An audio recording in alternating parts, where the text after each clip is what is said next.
2 years ago, the military in Myanmar launched a coup against the democratically elected government of the country. On this 2-year anniversary, let us pray and press for peace. For the last 2 years have been horrific. The military has shot protesters in the street, many of whom were teenagers who were pressing for a return to democracy in their country.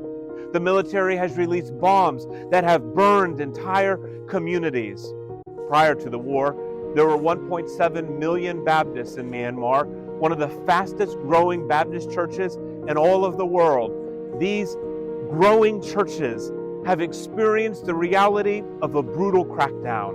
And Baptists are not alone in this reality. Rohingya Muslims in the country have experienced genocide, and all who have pressed for peace, most especially doctors, nurses, and those in the healthcare profession, have experienced the violence of a military willing to use whatever force is necessary in order to maintain their power over the people.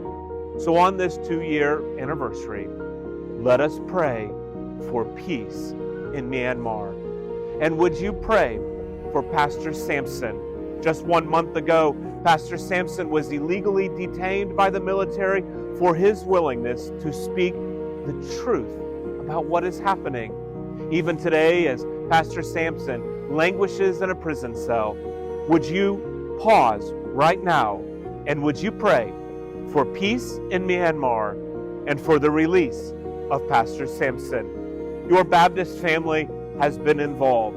Your BWA family has sent humanitarian aid that has helped thousands of people who've been displaced from their homes.